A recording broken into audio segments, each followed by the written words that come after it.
Bismillahirrahmanirrahim. Assalamualaikum everyone. My name is Dr. Fairulrashid bin Haji Rashid. I'm from UBD School of Business and Economy, University Brunei Darussalam. My paper entitled The Prospect of Work from Home in the Public Sector Context. Okay, that will be my paper that I'll be presenting for this conference. As introductions, the definition of this work from home is simply referred to the working mode that allows organizational employees do not need to go to the office. Basically, they can still carry out their works at homes or at the comfort of in any place of the comfort, but usually will be at homes. Yeah, and by the help of the informations and communication technology nowadays, it become much easier and feasible to do it. Yeah, and many private organizations are doing it, and then even after the COVID pandemics that we experience, and there are many more started to venture in as well because induced by the benefit of work from homes. Yeah, but of course they got their own challenges as well. Okay, and then it might lead to unintended consequences if it is not implemented properly. Okay, but having said that, the future outlook of working from homes seems feasible. Okay, noting the what they call the trends of the modern workforce nowadays. I'll talk about that one later. And then of course the opportunities that the work from home offer for both employees and the employers as an organization. Yeah, and indeed because of that, there are growing studies being carried out nowadays, particularly from the industrial evidence that spell out various organizational factors that can make home working to be a productive endeavors. All right, but having said that, there's still rather inconclusive evidence appear from these discussions from this particular topic. Yeah, but what they call that, some gap that can identify is that most of the work of home workings are encompassed in the business sector and industrial publication as well, and as I mentioned earlier, is rather inconclusive results. And having said this, despite the public sector across country learns from the COVID pandemic during that time experience and gain insight into work from home, there's not much academic work being reported on the impact and acceptance of work from homes within the public sector domains, and hence that capture the viewpoints of the civil servant at various level of organizations. Thus, this study also is triggered from the empirical lack of evidence experience in terms of work from home in the Brunei public sectors, particularly how much work from home have impacted the civil servants' performance and way to move forward. So if they decided to make this work from homes become a working policies learning from the private sector's experience. So the research objective really try to understand first-hand viewpoint of the employees of the public sector in Brunei on the term of work from homes. And the key question that need to be asked is, does the level of productivity of employees differ when they work from home compared to when they work in the office? And then what are the way forward toward the implementation of the working from home in the public sectors?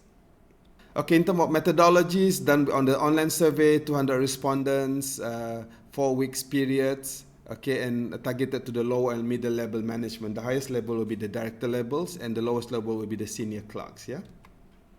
These are some data findings, really, some of the descriptive features here. Okay, as you can see that, respondent by genders, by age group, and salary scales, yeah? Most important is that if you see from the left-hand side of the graph, top one, I believe that many people are become, what they call that, if you see that 40%, 40.6 are equally productive while working at homes, and in fact 21.7% are become more productive while they're working at home, interestingly, yeah? And if you see on the right hand side, they believe that those who are equally or more productive, they believe that they're able to maintain a routine works while they're working at home, as if like they're working in the office. Yeah, that's actually contribute as well why they become more productive. Yeah, or at least at the same level when they're working at home and in the office. Yeah. Some of the contributing factors that led to this, they're able to maintain a higher level of productivity at home is that fewer distraction from co-workers. Okay, more time to concentrate, focus on their works, and then the flexible creative of the working from home is sub that can, allow them to have an autonomy and flexible scheduling at the end that they can produce the outcome that they expected. Yeah. But of course, there are a certain percentage who are less productive, 37.7% there.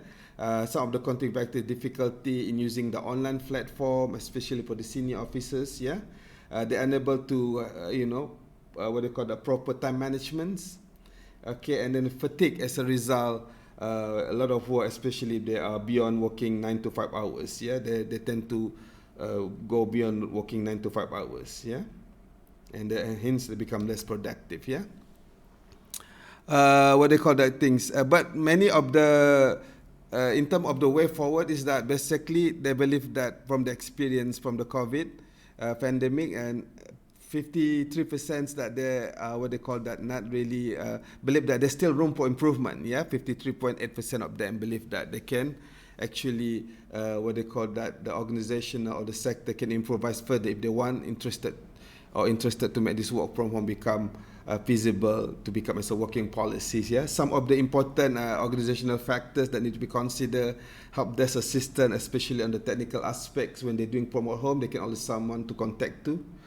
Okay, so operational guidelines, these are missing during the pandemic, COVID-19 experience work from home. A detailed operational guideline that they can refer to. Yeah, it's just only a policy. That's it. There's no implementation guideline they can refer to. And also important is emotional support as well is also important. Yeah. Okay, but interestingly that they believe that key indicators that especially figure 8.6 they are satisfied. With more than 57% they're satisfied with the work from home, and they're willing for this particular mode to become a working policy in the near future. It's very interesting. Many of them claim that as well it's not a burdensome to them, and if you see that on the left hand side, 73.6% believe that they enjoy the work from home experience. Yeah. Important thing that if I want to be quick is that many of the key important points discussed in the data findings are, especially in answering the research question number 1, is that they are supporting many of the findings discussed in the literatures. Okay, so based on the data finding I mentioned earlier is here. And same thing with the research question 2, many of the key points, organizational factors in particular, being discussed in this, found in the study are being discussed in the literatures as well. Yeah, quite, mentioned by many other authors. So conclusion of the study, as I mentioned earlier, is the early phase of research on the feasibility of working from home in the public sector, especially in Brunei. But one of the key important factors is that probably the sector might not be interested to go all out. They might be want to try out hybrid modes or 1 day per week's work from allocation as a start. Okay, and the systematic approach pursues simply contribute to the academic line of reporting, and not much been discussed around the systematic approach. Identify the problem and the solutions that need to be come out, pursued by this particular study. And indeed, the contextual elements are also beneficial to the practitioners. And then one of the major limitations of the study is that does not include the permanent secretary and the ministerial level in this particular survey, which could be very important. Yeah. And recommendation for future studies, so hence capturing the viewpoint of the policymaker might be very, very important to capture a different level of a viewpoint with regard to the feasibility of the work from home. In fact, their viewpoint might be very important to determine whether this particular mode of working is feasible or not. Okay, and more sample can be added by including a qualitative interviews, okay, to get the understanding, the meaning of work from home for this particular respondent, and probably the inclusion of the organizational theories such as institutional theories can be applied to explain the benefit of work from home in the sectors. I think that's it from now. Thank you very much.